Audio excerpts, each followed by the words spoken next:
भर्गो देवस्य धीमहि धियो यो नः प्रचोदयात्। ॐ भूर्भुवः स्वः तत्सवितुर्वरेण्यं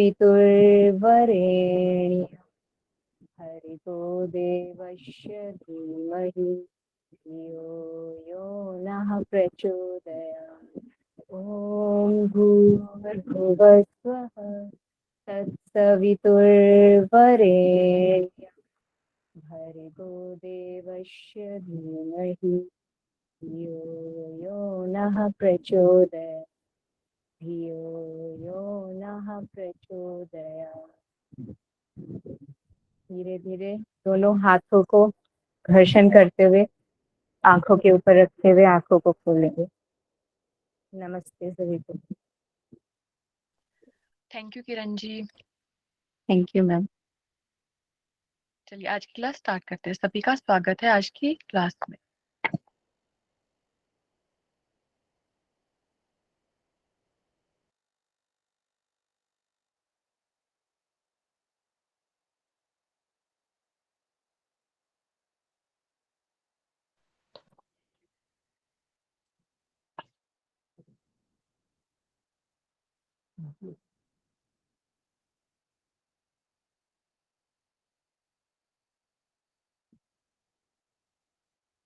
पढ़ाएगा ना।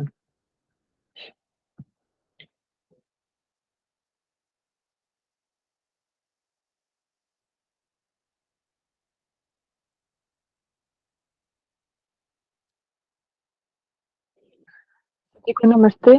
सभी का स्वागत है टीचिंग एप्टीट्यूड की क्लास में। तो आज का जो हमारा टॉपिक है वो है मेथड्स ऑफ टीचिंग। इससे पहले हमने जो जो पढ़ा है एक बार बताएंगे हमने कौन से टॉपिक कवर कर लिए हैं। कोई बताएंगे अनम्यूट करके।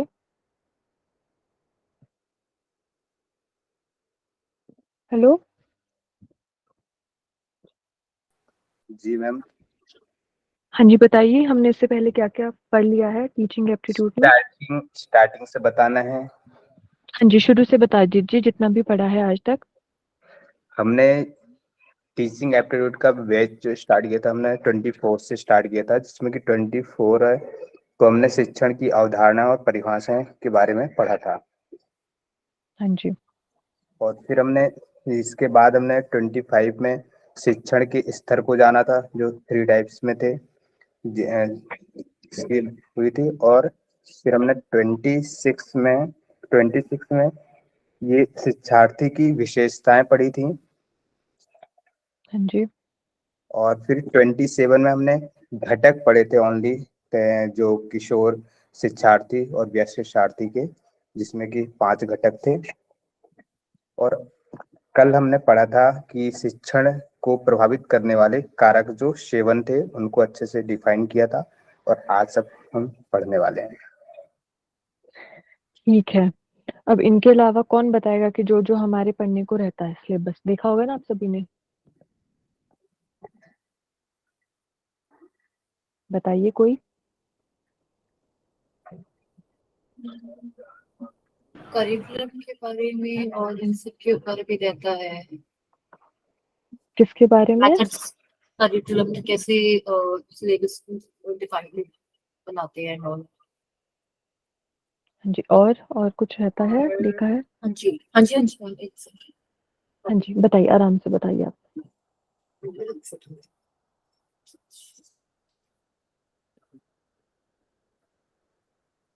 हाँ जी, मेथड्स हैं जो हायर एजुकेशन के लिए है, टीचिंग हाँ सपोर्ट जी। सिस्टम के लिए और इवैल्यूएशन सिस्टम।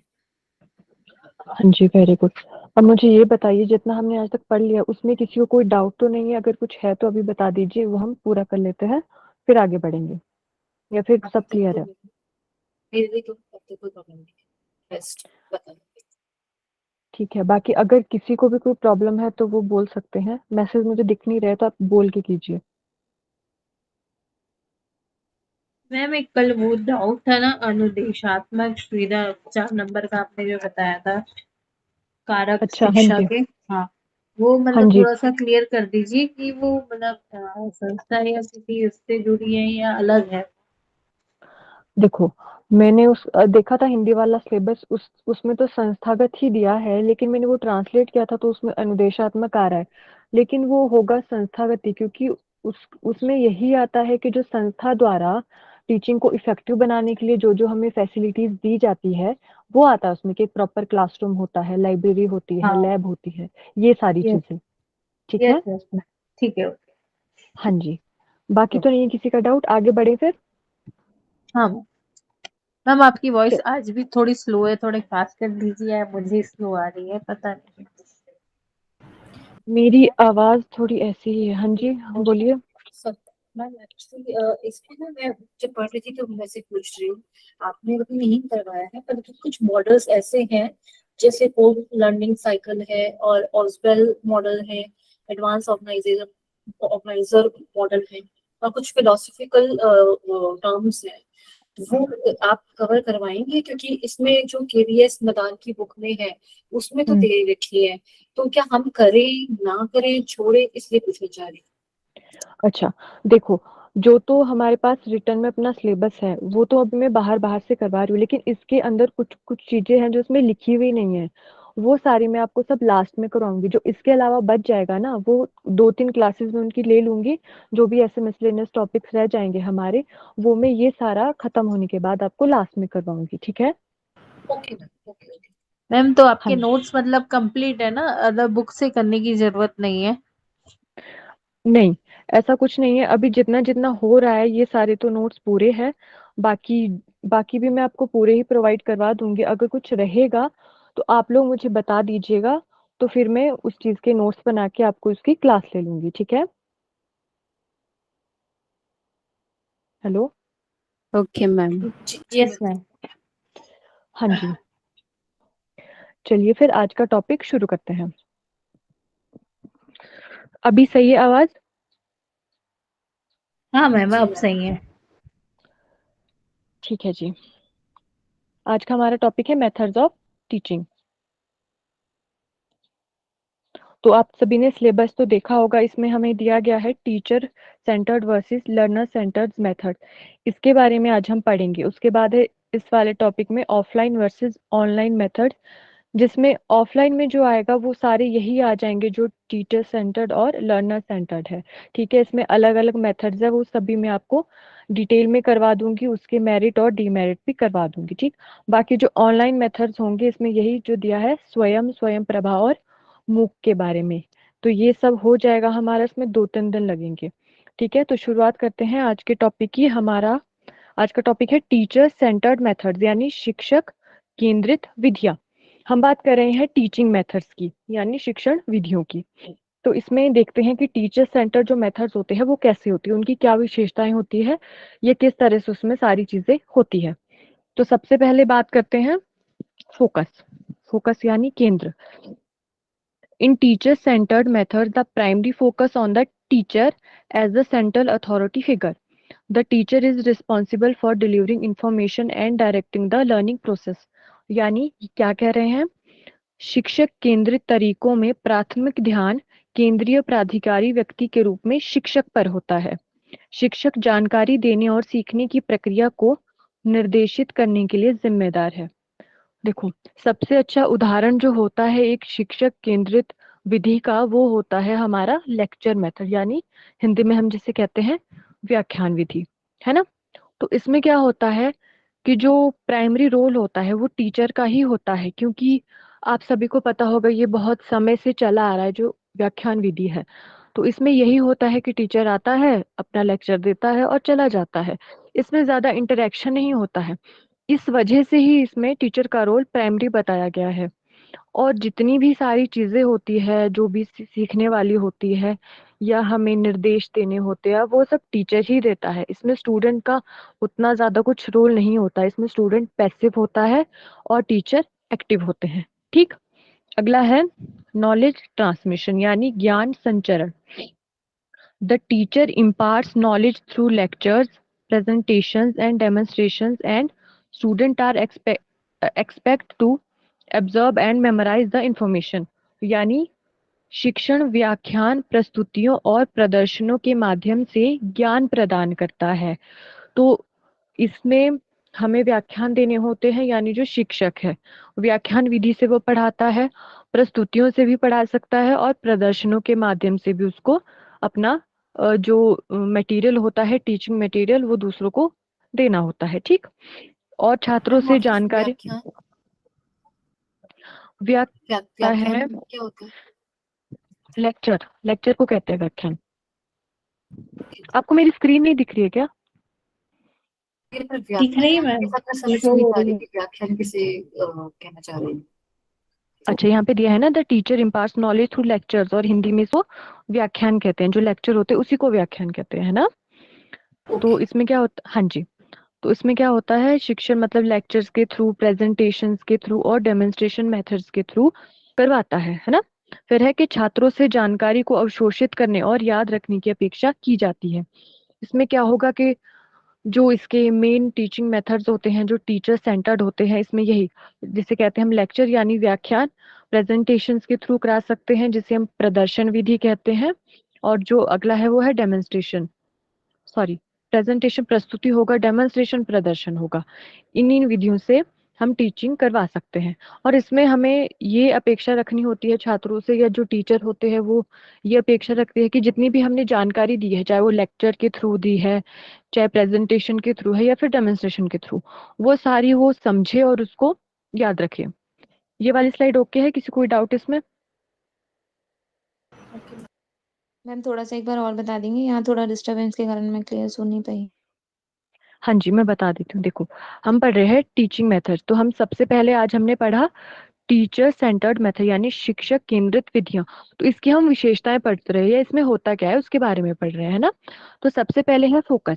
फोकस किस पे होगा? टीचर सेंटर्ड है, यानी फोकस इसमें बिल्कुल पूरी तरह से टीचर पे ही होगा। मतलब जो प्राइमरी रोल होता है वो इसमें टीचर का होता है ना। और क्या है कि teacher is responsible for delivering information and directing the learning process. मतलब जो हमारा अध्यापक ही होता है वही सब चीज की जानकारी देने के लिए और सीखने की प्रक्रिया को निर्देशित करने के लिए जिम्मेदार होता है। मतलब देखो, इसका उदाहरण अच्छा है एक लेक्चर मेथड। टीचर आएगा, लेक्चर देगा और चला जाएगा। इसमें इंटरेक्शन नहीं होगा बच्चों के बीच, कोई सवाल जवाब नहीं होता है, ना ही बच्चे कुछ ज्यादा पूछते हैं और ना ही टीचर उसका आंसर देते, क्योंकि पूछते ही नहीं है। तो ये सारी चीजें इसमें होती नहीं है, इसलिए इसको टीचर सेंटर्ड कहा जाता है। ठीक, ये हो गया पहला पॉइंट। अगला है इसमें नॉलेज ट्रांसमिशन यानी ज्ञान संचरण, कि ज्ञान इसमें किस माध्यम द्वारा दिया जाता है, टीचर किस तरह से छात्रों को ज्ञान प्रदान करता है। तो इसमें 3 विधियां बताई गई है, जो मेन बताई गई है। लेक्चर्स बताए गए हैं, प्रेजेंटेशंस बताई गई है और डेमोन्स्ट्रेशन बताया गया है। ठीक है, जिसको हम कह सकते हैं लेक्चर हो गया व्याख्यान, प्रेजेंटेशन प्रस्तुतियां, और जो डेमोन्स्ट्रेशन है उसको हम कहते हैं प्रदर्शन। कि इन सारी विधियों से ही एक टीचर, सॉरी, जो टीचर सेंटर मेथड होते हैं ये इसके अंतर्गत आते हैं। इन सारी विधियों से ही टीचर बच्चों को पढ़ाता है टीचर सेंटर मेथड्स में, है ना। और क्या होता है कि छात्रों से जानकारी को अवशोषित करने और याद रखने की अपेक्षा की जाती है। मतलब टीचर ऐसा एक्सपेक्ट करता है कि जो उसने पढ़ाया, पहला तो वो उन्होंने याद कर लिया सारा और उसको समझ भी लिया। अब हो गया क्लियर? जी जी। हाँ जी, आगे बढ़ते हैं। ये इसी के पॉइंट्स है जो अगली वाली स्लाइड में है ना, ये इसी के है। ये है पैसिव लर्निंग। पैसिव लर्निंग को कह सकते हैं हम निष्क्रिय शिक्षण। Students often play a more passive role in learning process as they receive information rather than actively engaging with it, है ना। हिंदी में देख लेते हैं।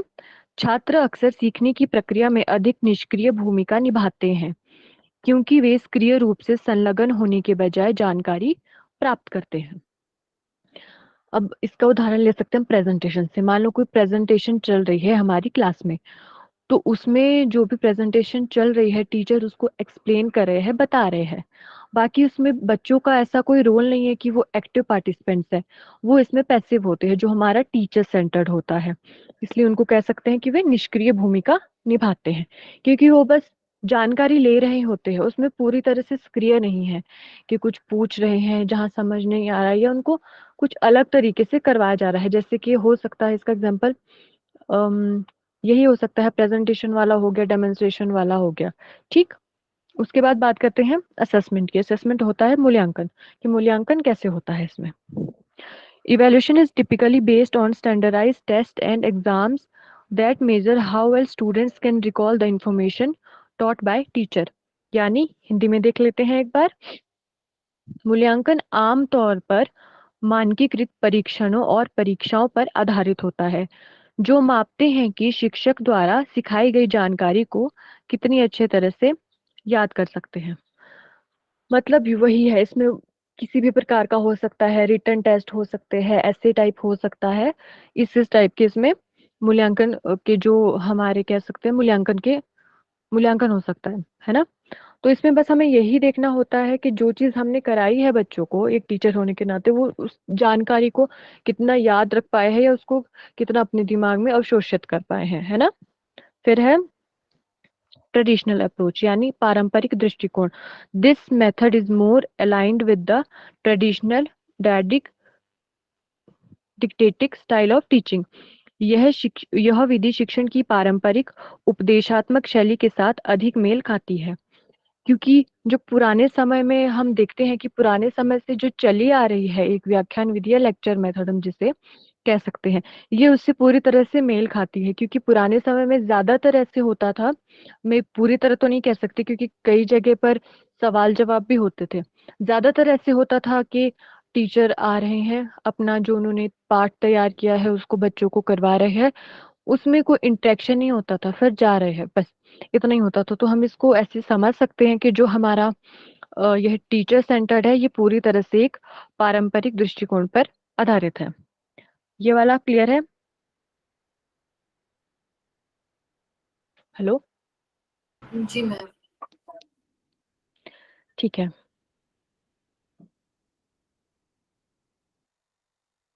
अगला है हमारा लर्नर सेंटर्ड टीचिंग मेथड्स यानी शिक्षार्थी केंद्रित शिक्षण विधियां। पहला हमने पढ़ लिया टीचर सेंटर्ड, अब हम पढ़ने वाले हैं लर्नर सेंटर्ड यानी शिक्षार्थी केंद्रित शिक्षण विधियां। इसमें देखते हैं सबसे पहले focus. Learner centred methods shift the focus to the student यानी शिक्षार्थी केंद्रित तरीके छात्र पर ध्यान केंद्रित करते हैं। जो पहला वाला था उसमें होता था अध्यापक पर सारा ध्यान, और जो हमारा लर्नर सेंटर्ड है उस पे होगा छात्रों पर सारा ध्यान। The teacher acts as a facilitator guiding and supporting students in the their learning journey यानी शिक्षक छात्रों को उनकी सीखने की यात्रा में एक सुविधा प्रदाता, मार्गदर्शन और समर्थन के रूप में कार्य करता है। इसमें ऐसा नहीं होता है कि मतलब ये बिल्कुल विपरीत है उसके जो हमारा था टीचर सेंटर्ड मेथड, ठीक है। इसमें पूरा ध्यान हमारा छात्रों पर होता है और टीचर को एक ऐसे देख सकते हैं कि एक मार्गदर्शक के रूप में देख सकते हैं, जो बिल्कुल जितनी सुविधाएं चाहिए होती है एक बच्चे को सीखने के लिए या पढ़ने के लिए, वो सारी प्रदान करते हैं उनको, उनका मार्गदर्शन करते हैं जहाँ पे उनको कोई कठिनाई आती है पढ़ाई में, और उनका समर्थन भी करते हैं पढ़ाई में, ठीक है। अगला है active learning. Learner centered approaches promote active learning where students are encouraged to explore, inquire and construct knowledge themselves. ये कह रहे हैं यानी सक्रिय शिक्षण इसको हिंदी में कहते हैं एक्टिव लर्निंग को। इसमें क्या होता है, शिक्षार्थी केंद्रित दृष्टिकोण सक्रिय शिक्षण को बढ़ावा देते हैं जहां छात्रों को स्वयं ज्ञान का पता लगाने, पूछताछ करने और निर्माण करने के लिए प्रोत्साहित किया जाता है। जो हमारा पहला वाला था उसमें पैसिव लर्निंग हो रही थी, ठीक है, और ये इसका बिल्कुल उल्टा है, तो इसमें एक्टिव लर्निंग होगी कि जितने भी इसी जो भी सारे लर्नर सेंटर्ड हमारे टीचिंग मेथड्स होंगे उनमें विद्यार्थियों को प्रोत्साहित किया जाएगा, प्रोत्साहन दिया जाएगा सीखने के लिए, ठीक है। या इसमें वो ज्ञान को किस तरह से जानना चाहते हैं उसको क्वेश्चन आंसर कर सकते हैं उसके ऊपर, मतलब इसमें बहुत सारी चीजें हैं जिससे जो एक स्टूडेंट है वो अपने आप को एंगेज रख सकते हैं पढ़ाई में। क्लियर है ये वाली स्लाइड? मैम ये कुछ कुछ वैसे ही है, अगर मैं रिलेट करने की कोशिश करूँ तो एंड्रोलॉजी, पेडागोजी और यूरोलॉजी की तरह। जो पहले वाला है वो टीचर सेंट्रिक है, जिसके अंदर आपने बताया था उसमें पेडागोजी में मेमोरी लेवल हो गया, जिसके अंदर टीचर सेंटर्ड हो गया। और लर्नर सेंटर के अंदर बाकी दोनों अंडरस्टैंडिंग और रिफ्लेक्टिव लेवल वाले बच्चे इसके अंदर आ गए। हाँ, समझ सकते हैं, बिल्कुल ऐसे कोरिलेट कर सकते हो आप। ओके। हाँ जी, ठीक। आगे बढ़ते हैं। ये इसी के साथ है लर्नर सेंटर वाले के साथ। इसमें होता है क्रिटिकल थिंकिंग यानी महत्वपूर्ण सोच। क्रिटिकल को शायद कुछ और भी कह सकते हैं, ये मैंने ट्रांसलेट किया तो इसमें महत्वपूर्ण नहीं आ रहा है, इसको अपने हिसाब से समझ लीजिएगा, है ना। Students are encourage to think critically, analyse information and participate in discussions and problem solving activities. यानी छात्रों को गंभीर रूप से सोचने, जानकारी का विश्लेषण करने और चर्चाओं और समस्या समाधान गतिविधियों में भाग लेने के लिए प्रोत्साहित किया जाता है। इसमें ऐसा नहीं होगा कि टीचर जो बोल दिया उसने वो बच्चों ने मान लिया। मतलब इसमें हम बच्चों को ही प्रोत्साहित करते हैं, एक सीखने वाले को ही प्रोत्साहित करते हैं कि वो खुद से सोचे कि चीजें किस किस प्रकार से हो सकती है, या जिस चीज के बारे में वो जानकारी लेना चाहते हैं इसमें उनकी सक्रिय भागीदारी होती है सीखने में। और वो जानकारी का विश्लेषण भी करते हैं कि ये जानकारी अगर ऐसी है तो ये किस वजह से है या ऐसा क्यों है। मतलब हर चीज की कॉज का उन्हें पता होना चाहिए। इसमें इनकी क्रिटिकल थिंकिंग होती है यानी महत्वपूर्ण सोच का समर्थन किया जाता है ना। चर्चाओं और समस्या समाधान गतिविधियों में भाग लेने के लिए प्रोत्साहित किया जाता है। डिस्कशन भी इसमें कर सकते हैं क्योंकि डिस्कशन मेथड एक अच्छा है क्रिटिकल थिंकिंग को इंक्रीज करने के लिए, ठीक। और इसमें जो समस्या समाधान गतिविधियों को भी बढ़ावा दिया जाता है कि जितनी अगर समस्याएं आ रही है तो उसका समाधान कैसे करते हैं वो सब हम बच्चों की सोच से ही पता लगाते हैं। सबको कोई प्रॉब्लम दे देंगे तो सभी बच्चों से उनका सॉल्यूशन पूछेंगे। इसके लिए वो ग्रुप डिस्कशन भी कर सकते हैं, छोटे छोटे ग्रुप्स बना देंगे उनके, उनको अलग अलग ग्रुप को दे दी कोई कोई प्रॉब्लम तो वो इसका सॉल्यूशन निकालेंगे। तो ये सारी चीजें आ जाती है इसमें लर्नर सेंटर में, ठीक। फिर अगला है असेसमेंट। असेसमेंट यानी मूल्यांकन। असेसमेंट में involve a combination of methods including projects, presentations and collaborative activities that demonstrate a deeper understanding of the subject matter। यानी इसमें कह रहे हैं मूल्यांकन में परियोजनाओं, प्रस्तुतियों और सहयोगी गतिविधियों सहित तरीकों का संयोजन शामिल हो सकता है जो विषय वस्तु की गहरी समझ प्रदर्शित करते हैं। तो इसमें असेसमेंट कैसे करेंगे, मूल्यांकन कैसे करेंगे हम बच्चों का। तो इसके लिए हम उनको प्रोजेक्ट्स दे सकते हैं बच्चों को कि आप इस चीज पे प्रोजेक्ट बना के लेके आओ। उनको प्रेजेंटेशन के लिए कह सकते हैं, सभी बच्चों को अपने अपने टॉपिक दे दिए तो वो उस चीज को प्रेजेंट कर सकते हैं, ठीक है। बाकी अलग अलग प्रकार की जो गतिविधियां होती है संयोजन वाली वो सारी हम इसमें शामिल कर सकते हैं मूल्यांकन के लिए, ठीक। और है इसमें स्टूडेंट empowerment यानी छात्र सशक्तिकरण। Learner centered teaching aim to empower students to take ownership of their learning and become self-directed learners। यानी जो शिक्षार्थी केंद्रित शिक्षण है उसका उद्देश्य क्या है, छात्रों को अपने सीखने का स्वामित्व लेने और स्वनिर्देशित शिक्षार्थी बनने के लिए सशक्त बनाना है। मतलब कि अगर वो कुछ सीखना चाहते हैं वो पूरी तरह से टीचर पे ना डिपेंड रहें और इसके लिए वो खुद से सीखे, तो हम इसको कह सकते हैं सीखने का स्वामित्व, है ना। मतलब ऐसा नहीं है कि जैसे टीचर सेंटर में हो रहा था कि पूरी तरह से टीचर पर ही निर्भर है, जो करवा रहे हैं वो हम सुन रहे हैं, उसमें सवाल जवाब कुछ भी नहीं कर रहे हैं। लेकिन इसमें जैसे उनकी क्रिटिकल थिंकिंग बढ़ रही है तो कहीं ना कहीं वो अपने सीखने के लिए खुद जिम्मेदार हो सकते हैं, वो खुद से नई चीजें सीख सकते हैं, ठीक। और बाकी क्या है, स्वनिर्देशित शिक्षार्थी बनने के लिए सशक्त बनाना है, यानी स्टूडेंट्स को हमें सेल्फ डायरेक्टेड बनाना है। ये वाला क्लियर है। हेलो। मैम जी क्रिटिकल मैम। थिंकिंग को जटिल सोच कह सकते हैं। हाँ जी, नहीं, कह सकते हैं। जटिल सोच तो नहीं, जटिल सोच तो फिक्स्ड हो गया ना। क्रिटिकल थिंकिंग में तो बल्कि एक डाइवर्सिटी आती है कि नजरिया क्या होना चाहिए, जजमेंट कैसे पास होनी चाहिए, आप राइट और रॉन्ग में कैसे आप डिफरेंशिएट कर सको। क्रिटिकल थिंकिंग के अंदर ये सब आता है। अब इसको हिंदी में क्या है, मतलब एग्जैक्ट एक वर्ड क्या कहते हैं, उसको जटिल वर्ड यूज करते हैं या नहीं करते ये नहीं पता, पर क्रिटिकल का मीनिंग ये होता है कि किसी भी सिचुएशन को एनालाइज कैसे करोगे कि या सही गलत हो रहा है, ऊंच ऊंच नीच कैसे हो रही है, पार्शलिटी हो रही है नहीं हो रही है, भेदभाव हो रहा है, इस तरह की चीजों हो रही है। देखो, जटिल को अगर हम नकारात्मक रूप से ना ले तो कहीं न कहीं इसको कह सकते हैं, क्योंकि जैसे पिछले कल वो जो हमारा था जिसमें अलग-अलग शब्द के मतलब आ रहे थे, जैसे वो संस्थागत था लेकिन उसमें अनुदेशात्मक आ रहा था, तो इसको ये भी कह सकते हैं, लेकिन उसको एक सकारात्मक तरीके में लेंगे। जटिल को नेगेटिव में नहीं लेंगे कि बिल्कुल उनकी कंजर्व सी सोच होगी, वैसा नहीं लेंगे। नई तरीके से सोचने के लिए उसको समझ सकते हैं, ठीक? ओके। हाँ जी। हाँ जी मैम।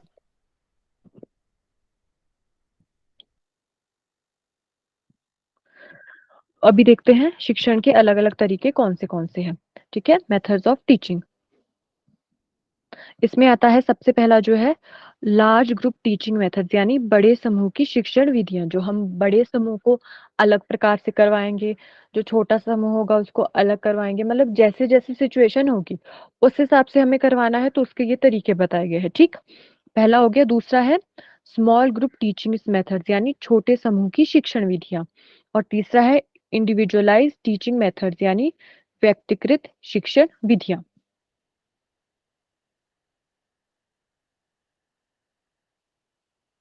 ये आगे हिंदी में भी है, पहले इस टेबल को इंग्लिश में देख लेते हैं, ठीक? हिंदी में भी पढ़ेंगे फिर। तो इसमें जो सबसे पहला है, इसको हम टीचर सेंटर स्ट्रेटजी भी कह सकते हैं, जो लार्ज ग्रुप के लिए होते हैं। बस पहला है इसमें लेक्चर्स, टीम टीचिंग, टीवी और वीडियो प्रेजेंटेशन, ठीक? दूसरा आएगा मिक्स स्ट्रेटजी, इसमें आएगा स्मॉल ग्रुप मेथड, मतलब छोटे ग्रुप के लिए जो हो सकते हैं। इसमें ग्रुप डिस्कशन हो सकता है, सेमिनार हो सकते हैं, पैनल डिस्कशन हो सकता है। देखो, इसके बारे में ना हम डिटेल में आगे पढ़ेंगे, जिसमें इनकी पूरी डेफिनेशन है कि ये किस किस तरीके से होते हैं, और बाकी इसकी लिमिटेशंस और बेनिफिट्स भी बताए हैं। तो अभी इनको बस ऊपर ऊपर से देख लेते हैं, ठीक है? फिर अगला होगा इसमें ब्रेनस्टॉर्मिंग हो जाएगा, प्रोजेक्ट मेथड हो जाएगा, ट्यूटोरियल्स हो जाएंगे, case study, role play, simulation और डेमोन्स्ट्रेशन। ये सारे हो गए छोटे ग्रुप्स के लिए, है ना? फिर होगा हमारा अगला स्टूडेंट सेंटर स्ट्रेटजी, ये होगा इंडिविजुअलाइज्ड मेथड्स के अंतर्गत, ठीक है? इसमें आएगा ट्यूटोरियल्स। देखो, ये दोनों में आ रहा है, इधर भी आ रहा है और इसमें भी आ रहा है, तो इसमें ऐसा नहीं है कि एक चीज एक ही ग्रुप के लिए हो सकती है। जैसे इसमें ये दोनों में आ गया, स्मॉल ग्रुप के लिए भी यही आ गया और इंडिविजुअलाइज्ड के लिए भी आ गया ट्यूटोरियल्स, ठीक है? तो इसमें ऐसा नहीं सोचना है कि ये स्मॉल ग्रुप के लिए ही है, इसको दूसरे तरीके से अपना ही नहीं सकते, या फिर किसी अलग बच्चों को इससे नहीं करा सकते, तो ऐसा नहीं होता है, ठीक है?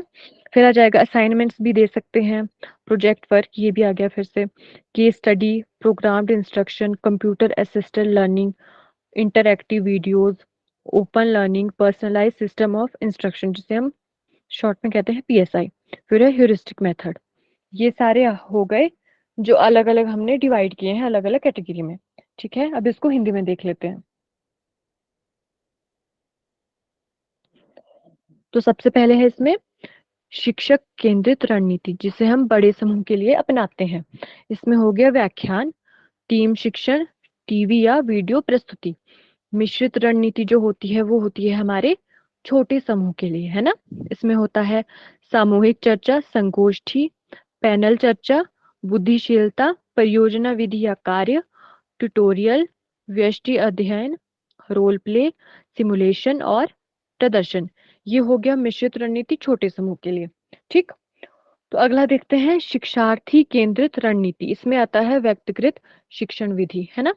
इसमें आते हैं ट्यूटोरियल, कार्य, परियोजना कार्य, व्यष्टि अध्ययन, क्रमादेशित निर्देश, कंप्यूटर सहायता प्राप्त शिक्षण, इंटरैक्टिव वीडियो, खुली शिक्षा, निर्देशों की व्यक्तिगत प्रणाली, व्यक्तिकृत प्रणाली और अनुमानी पद्धति।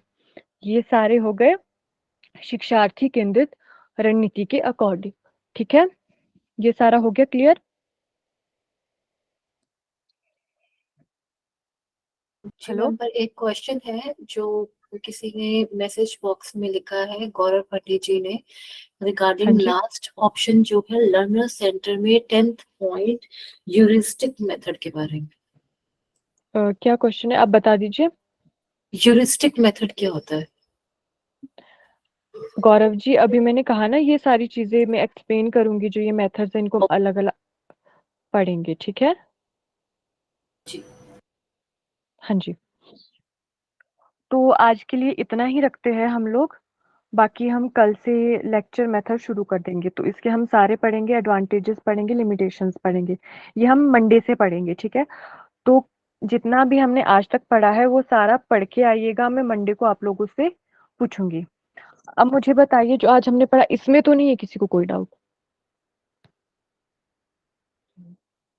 मैम इसमें पूछना था कि किससे रिलेटेड है ये टीचिंग सेंटर और ये लर्नर सेंटर? इससे रिलेटेड है, ये हमारे टीचिंग मेथड्स है ना, एक टॉपिक नहीं है हमारे सिलेबस। सिलेबस देखा है आपने? वो है ना methods of teaching institutions of higher learning. इसमें आता है टीचर सेंटर्ड है, लर्नर सेंटर्ड है, ऑफलाइन ऑनलाइन है, ये सारे आते हैं इसमें।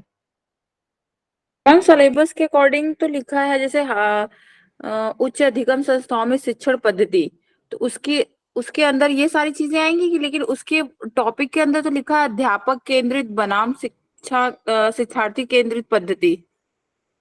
तो बढ़िया, अभी अध्यापक क्यों डाला हुआ है? अभी अध्यापक करवाया तो मैंने। केंद्रित बनाम शिक्षार्थी केंद्रित पद्धति। अच्छा, सुन अध्यापक, लीजिए, सॉरी, सुन लीजिए, अभी अध्यापकों मैंने हाँ हाँ। करवाया तो। आप क्लास में कब जुड़ी हो? नहीं मैम, स्टार्टिंग से ही जुड़े हैं। तो आपका तो ध्यान नहीं था? अध्यापक और शिक्षक एक ही तो होता है। हाँ हाँ, ये एक्चुअली हम वर्डिंग से थोड़ा कंफ्यूज हो गए, सही बोल रही हैं अभी को जो दो बार एक ही होता है ना, हाँ हाँ हाँ, जैसे दो टू बार और रिपीट किए तब फॉर्म वही समझ तो में आ गया। पढ़ाई है। हाँ जी, तो ये जो पहला वाला ये हमने पढ़ लिया है, टीचर सेंटर्ड हाँ हाँ वर्सेस मैम, लर्नर समझ सेंटर। में आ गया। हाँ जी, ठीक है। अब इनके अलावा किसी को कोई डाउट?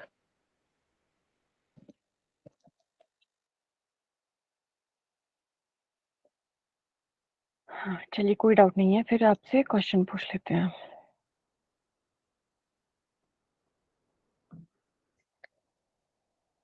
अच्छा, मुझे एक बात बताइए, आप लोग इसके नोट्स बना रहे हो ना साथ साथ में? हाँ जी मैम। जी मैम। हाँ जी। बाकी जो पीपीटी में आपको दे देती हूँ वो तो होता है, ये साथ में अपनी तरीके से ना उनको शॉर्ट नोट्स बना लिया कीजिए, क्योंकि जब हम एग्जाम आता है तो हम उतना सारा नहीं पढ़ सकते हैं। तो बिल्कुल जो हमारे शॉर्ट नोट्स होते हैं वही उस टाइम काम आते हैं। तो आज का पूछ लेते हैं आपसे, हैंड रेज कीजिएगा, है ना? आज हमने क्या क्या पढ़ा? Centred, learner centred. Anita Yadav ji बताइए। यस मैम, आज हाँ वो हायर लर्निंग मतलब संस्थाओं में शिक्षण की क्या पद्धति होती है वो पढ़ा, जैसे शिक्षक केंद्रित पद्धति, शिक्षार्थी केंद्रित पद्धति, और और उसके शिक्षण के तरीके, जैसे बड़े समूह में, छोटे समूह में, और वैयक्तिक शिक्षण। ठीक है, अब बताएंगी संतोषी वर्मा जी। बताइए, जो शिक्षक केंद्रित विधियां हैं उसके एक दो पॉइंट्स बता दीजिए, उसमें क्या होता इसमें टीचर सेंटर होता है, मतलब टीचर एक्टिव रहता है और जो है? स्टूडेंट है वो पैसिव होता है। और जो इसमें जो ज्ञान ट्रांसमिट करते हैं उसका लेक्चर के द्वारा, प्रेजेंटेशन और डेमोन्स्ट्रेशन के द्वारा दे सकते हैं।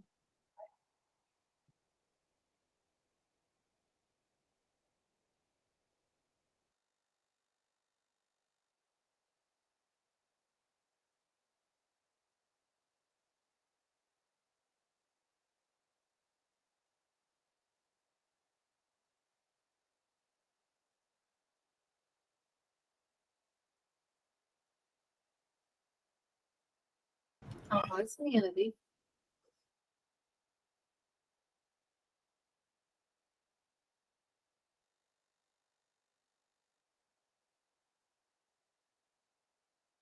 क्या किसी और को भी आवाज नहीं आ रही? सिर्फ मुझे नहीं आ रही? नहीं आ आ रही है। किसी की भी? मैम की भी नहीं आ रही है, मतलब मैम शायद आउट हो गए। वॉइस ही नहीं आ रही है। किसी की भी नहीं आई थी। मैम आई थी। बाकी सब आ रही है, जितने लोग हैं क्लास में, बस मैम की नहीं आ रही। स्टूडेंट्स की तो आपस में आ रही है, मैम की नहीं आ रही। आई थिंक मैम लेफ्ट हो गए हैं to rejoin. I think network में कोई प्रॉब्लम आई होगी, may be may be.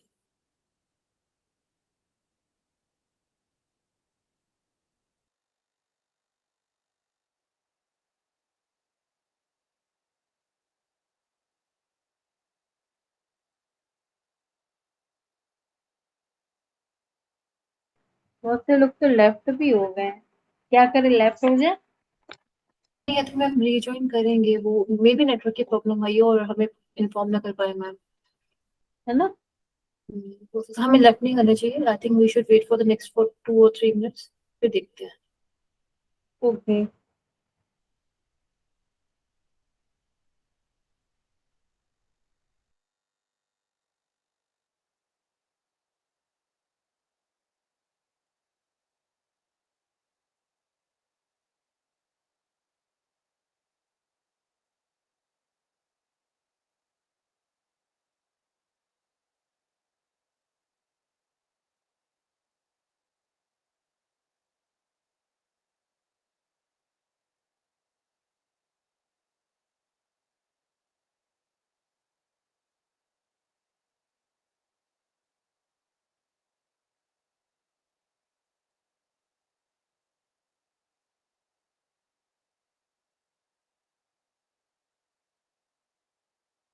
Hello, yes जी मैम, आ रही है आवाज। अब आवाज अभी आ रही। सॉरी, वो यहाँ पे थोड़ा मौसम खराब रहता है ना, तो नेटवर्क में लीव मतलब मैं लेफ्ट हो गई थी, सॉरी, है ना। हाँ, संध्या जी बताइए लर्नर सेंटर्ड के बारे में। जी मैम, और लर्नर सेंटर्ड में पूरी तरह से छात्र पर ध्यान होता है। यहाँ शिक्षक सिर्फ गाइडिंग या सपोर्ट स्टूडेंट म्हणजे उसके लर्निंग जर्नी में सिर्फ उसको सपोर्ट गाइड या जो फैसिलिटीज अवेलेबल करा के देता है, और इसे हम एक्टिव लर्निंग भी कहते हैं। Students are encourage to explore, enquire और कंस्ट्रक्ट देमसेल्फ, खुद करते हैं वो इसमें। और सेल्फ डायरेक्टेड होता है, स्टूडेंट्स एम्पावरमेंट जो बोला है।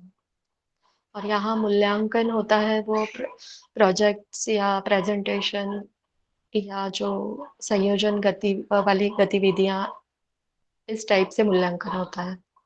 और यहाँ पे और एक है क्रिटिकल थिंकिंग, जहाँ पे छात्रों को थोड़ा सा सीरियसली गंभीर रूप से सोचने पे, उसे एनालाइज करने के लिए चांस दिया जाता है, या फिर प्रॉब्लम सॉल्विंग एक्टिविटीज दिए जाते हैं जो बच्चे खुद ही पता लगाते हैं।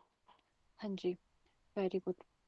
अब जो हमने शिक्षण के तरीके देखे थे 3 प्रकार के, उनके नाम बताएंगे। प्रीति जी, आप बता दीजिए।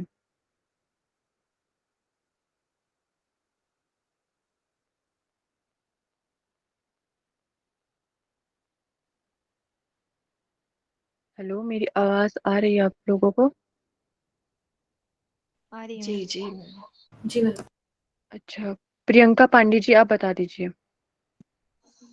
Yes ma'am, methods of teaching बोल रहे हैं आप, हाँ क्वेश्चन? जी, हाँ जी, हाँ जी। यस मैम, फर्स्ट है लार्ज ग्रुप मेथड, फिर है स्मॉल ग्रुप मेथड और इंडिविजुअलाइज मेथड।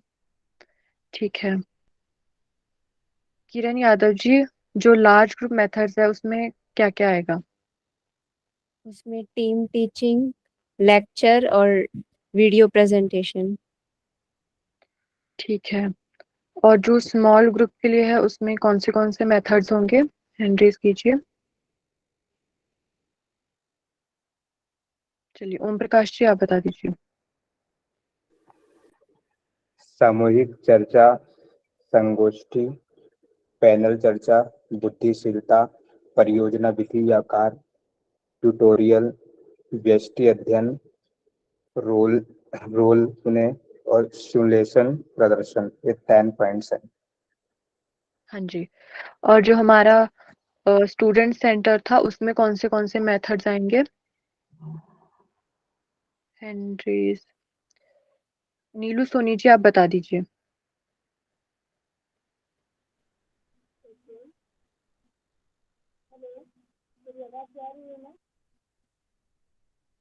आपकी आवाज बहुत कम आ रही है। चलिए, गौरव पंडित जी बताइए।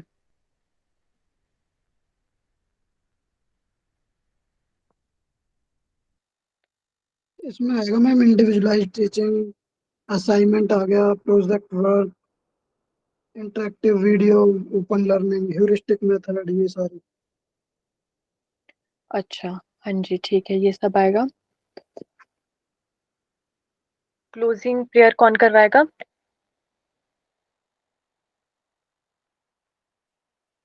संध्या जी आप करवा दीजिए क्लोजिंग प्रेयर। जी मैम, मैं सिर्फ कैमरा नहीं खोलती हूँ। हाँ जी, कोई बात नहीं, ऐसे करवा दीजिए। ओके, किसी भी ध्यानात्मक आसन में बैठ जाइए। हाथों की ज्ञान मुद्रा, आंखें कोमलता से बंद। महामृत्युंजय मंत्र बोलेंगे। ओम त्र्यंबकं यजामहे सुगंधिं पुष्टिवर्धनम् उर्वारुकमिव बन्धनान् मृत्योर्मोक्षीयमामृता। ओम शांति शांति शांति। हाथों की ज्ञान मुद्रा छोड़ेंगे, धीरे से आंखें खोल सकते हैं। हरिओम। Thank you Sandhya ji. अभी आप लोग ना लीव कर लीजिए क्योंकि शायद एमडीओ ऐसे कोई जुड़े नहीं है, तो जब तक सारे नहीं जाएंगे तो रिकॉर्डिंग ऑफ नहीं होगी। ठीक है, बाकी अगर कोई डाउट होता है तो आप लोग मुझे व्हाट्सएप पे भी मैसेज कर सकते हैं। मेरा नंबर है ग्रुप पे। कोई भी डाउट होता है इससे टीचिंग से रिलेटेड तो आप कर लीजिएगा। ठीक है, सभी को नमस्ते। अभी सब लीव कर सकते हैं।